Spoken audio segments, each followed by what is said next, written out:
ஜோதிடம் உங்கள் போனில் உடனடி தீர்வுக்கு பதில் 2 நிமிடங்களில் ஸ்ரீ ஸ்வர்ணலட்சுமி ஜோதிட நிலையம். தொடர்புக்கு 9151144496. காங்கிரஸ் மட்டும் திமுக கூட்டணி வெளியே போச்சுன்னா எழுதி வச்சுங்க, திமுக படுதோல்வியை சந்திக்கும். வேற யார் கூட்டணியில இருந்தாலும் காங்கிரஸுக்கு பெரிய வலையா போட்டிருக்காரு விஜய், காங்கிரஸ இழுக்கிறதுக்கு அவருடைய கூட்டணியில. என்ன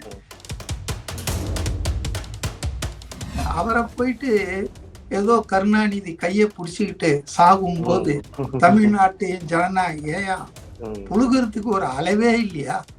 புழுகிறதுக்கு இப்ப சில பேர் சொல்றாங்கல்ல, ஸ்டாலின் தான் இந்தியாவுக்கே வழிகாட்டி. ஏங்க, ஒரு 10-20 எம்பியை வச்சுக்கிட்டு இந்தியாவுக்கே இவர் தானா? அப்ப காங்கிரஸ் என்னங்க பண்ணுது?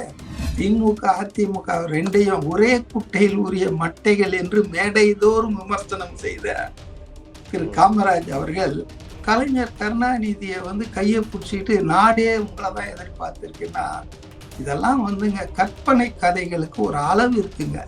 கலகம் செய்பவர்கள் கிட்ட ஜாக்கிரதையா இருக்கணும்னு சொல்லி அது கலகத்தை பண்ணதே திமுக காரங்க தான். சும்மா இருந்த சங்க ஊதி கெடுத்துட்டு திமுகவுடன் அதுக்கப்புறமும் பெருந்தலைவர் காமராஜரை அவமானப்படுத்துற மாதிரி தான் நிறைய போட்டு இருக்காங்க. அது ஒரு வகையில நல்லதுன்னு நினைக்கிறேன். இந்த காங்கிரஸ் கட்சிக்காரங்களுக்கு ஓரளவுக்கு கோபத்தை வர வைக்கும்னு நான் நினைக்கிறேன், தன்மானத்தை தூண்டும் நான் நினைக்கிறேன். அந்த வகையில திமுக உடன்பிறப்புகள் நல்லதுதான் செய்யறாங்கன்னு நான் நினைக்கிறேன்.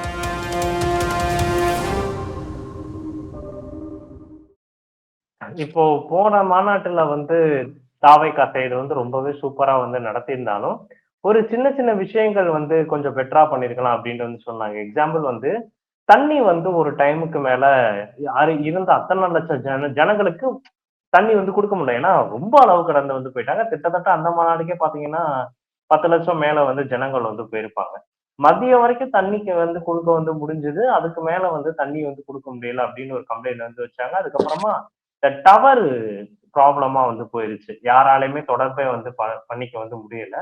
சோ இந்த சிக்கல் எல்லாத்தையுமே இந்த வர மாநாட்டுல சரி செய்யணுமா அப்படின்ற ஒரு இது இருக்கு சார். இன்னும் வேற ஏதாவது சூழ்நிலைகள் ஏற்படக்கூடிய ஒரு தடங்களா ஏதாவது அமைஞ்சிருமோ, அதை இந்த எதிர்கட்சியினர் ஊதி பெருசாக்குவாங்களோ அப்படின்ட்டு தோணுது சார். பொதுவா சாப்பாடு தாவேக்கா லாஸ்ட் மாநாடுலயே போடல, இங்கேயும் அவாய்ட் பண்ணுவாங்க நம்ம நினைக்கிறோம்.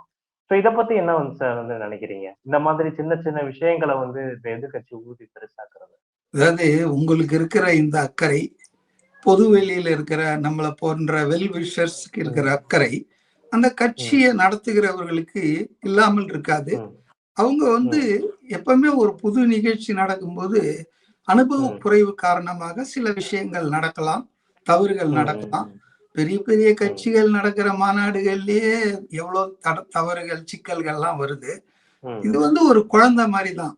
இப்பதான் முதல் மாநாடு நடத்தி இருக்காங்க. அடுத்த மாநாடு அநேகமா முதல் மாநாட்டில் பெற்ற அனுபவங்களை, படிப்பினைகளை, லெசன்ஸை இவங்க ப்ராப்பரா டிரா பண்ணி நிச்சயமாக இந்த மதுரை மாநாட்டுல முன் தயாரிப்போடு வாட்டர் ப்ராப்ளம். பட் சாப்பாடுன்றது இட் இஸ் ஹியூமன்லி இம்பாசிபிள்ங்க. ஏன்னா அநேகமா மகாநாடையே மத்தியானத்துக்கு மேலதான் தொடங்குவாங்கன்னு நினைக்கிறேன்.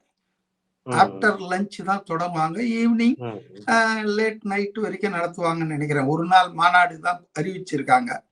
அதனால வெயில அப்போ ஆகஸ்ட் மாதம் பெரிய வெயில் காலம் இல்லைனாலும் கூட, பட் ஓப்பன் ஏர்ல ஜனங்க உட்கார வைக்கிறதுன்றது கொஞ்சம் கஷ்டம்தான். இந்த ஆர்ப்பாட்டத்துல கூட பாருங்க, வெயில் பயங்கரமா நிறைய பேர் மயங்கி விழுந்தாங்க. அதனால ஒரு 20-25 லட்சம் பேர் கலந்துக்குவாங்கன்னு எதிர்பார்க்கும்போது அதை ஈவினிங் டைம்ல கொஞ்சம் உச்சிய வெயில்லாம் போன பிறகு தொடங்கி நடத்துறது தான் சரியா இருக்கும்.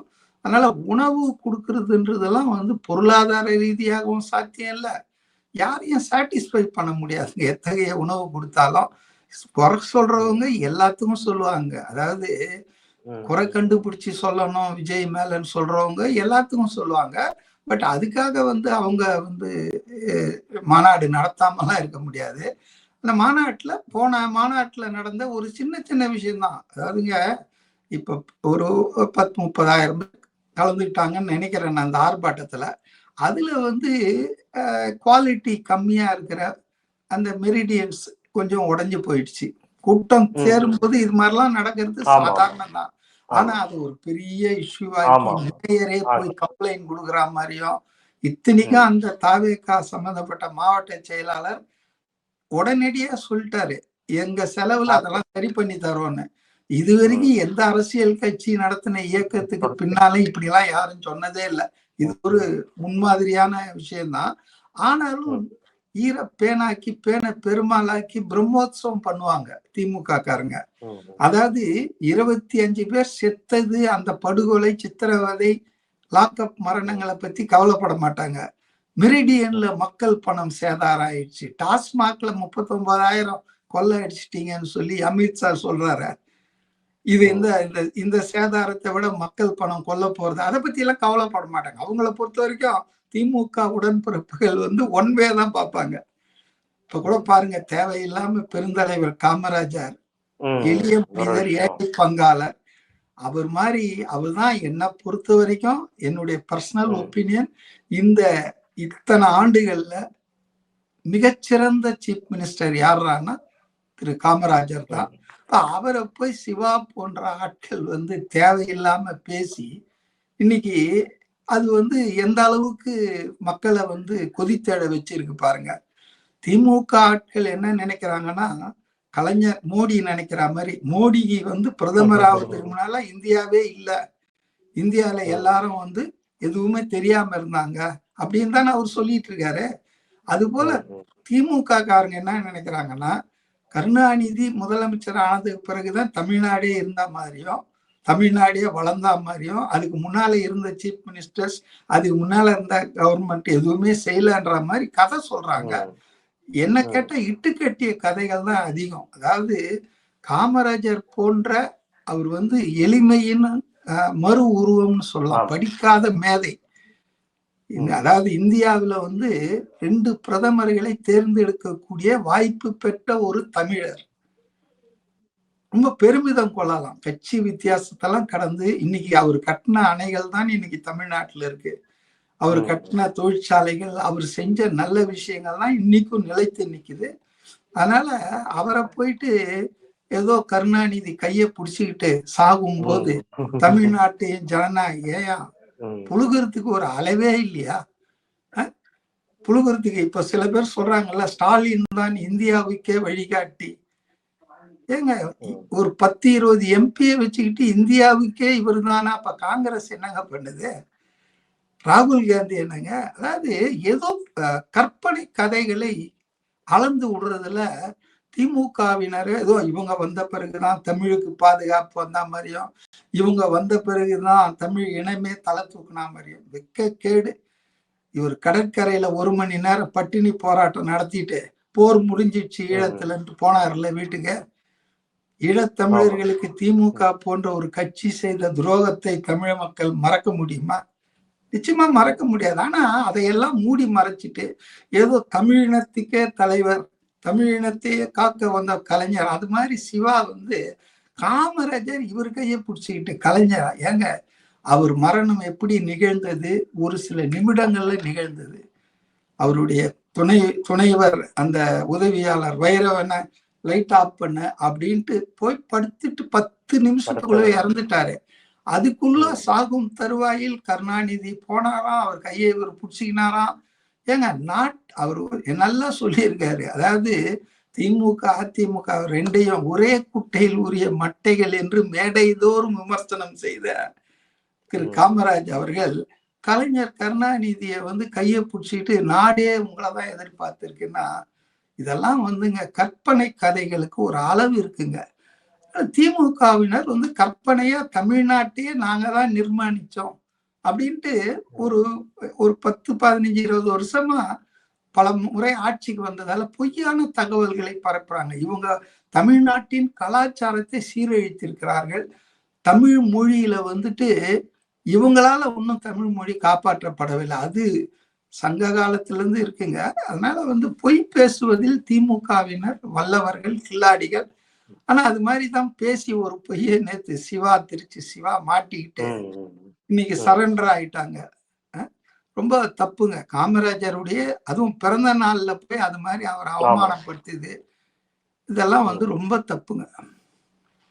எல்லா விஷயத்துக்கும் வந்து அமைதியா இருக்கக்கூடிய முதலமைச்சர் ஸ்டாலின் நேத்து இந்த காமராஜர் விஷயத்துல வந்து உடனடியா வந்து அவர் அறிக்கையெல்லாம் வந்து கொடுத்து யாருமே இப்படிலாம் பேசாதீங்க அப்படின்ட்டுலாம் வந்து அவராவே வந்து ஒரு ட்விட்டர்லாம் இல்ல வந்து இல்ல போட்டார். அது மட்டும் இல்ல. அவர் வந்து கலகம் செய்பவர்கள் கிட்ட ஜாக்கிரதையா இருக்கணும்னு சொல்லிட்டு ஜாக்கிரதையா இருங்க இந்த பண்ணவே அது கலகத்தை பண்ணதே திமுக காரங்க தான். சும்மா இருந்த சங்க ஊதிக்கு எடுத்துட்டு இப்ப நீங்க பாத்தீங்கன்னா நேத்து எனக்கு தெரிஞ்ச தகவலை சொல்றேன். திருச்சி சிவா வீட்டை முற்றுகையிடுவதற்கு திருச்சி நகரத்துல அந்த காங்கிரஸ்காரர்கள்லாம் பேரணியா போய் போலீஸ் கைதியா அது இது நடந்தது. அதே போல காங்கிரசினுடைய மூத்த தலைவர் திருச்சியில இருக்காரு இல்லையா, நம்ம ஒரு பேர் என்ன வேலுசாமி, அவரும் வந்து ரொம்ப தெளிவா பேசினார். அதாவது ஜெயிக்கிறதுக்கு காங்கிரஸ் கூட்டணி வேணும், கூட்டணி கட்சிகள் உதவி வேணும், ஆனா ஆட்சியில பங்கு கொடுக்க மாட்டேன், அதை மட்டும் நான் தனியா நுங்கு சாப்பிடுவேன்னா உங்களுக்கு அவ்வளவு இதுவா இருந்ததுன்னா நீங்க தனியா போட்டி போடுங்க. காங்கிரஸ் தனியா நின்னா ஒரு தொகுதியில கூட ஜெயிக்க முடியாம சூழ்நிலை இன்னைக்கு இருக்கலாம். ஆனா காங்கிரஸ் இல்லாமல் கூட்டணி கட்சிகள் ஆதரவு இல்லாமல் திமுக ஆட்சியே பிடிக்க முடியாத எதிர்கட்சியா இல்ல நீங்க உட்காருவீங்க. அதனால வந்து கூட்டணியில வந்து அதிகாரத்துல பங்கு கொடுக்கணும் அப்படின்ற கோஷமும் இப்ப இதுல வந்திருக்கு. இப்ப காங்கிரஸ் வெளியே போச்சுன்னா நிச்சயமாக திமுக வந்து பெரிய செட்பேக்குங்க. அது ஏற்கனவே சொல்றாங்க, எந்த அளவுக்கு உண்மைன்னு தெரியல, காங்கிரஸுக்கு வந்து பெரிய வலையா போட்டிருக்காரு விஜய், காங்கிரஸ வந்து இழுக்கிறதுக்கு அவருடைய கூட்டணியிலன்னு. எது நடக்கும் எதுவுமே சொல்ல முடியாதுங்க.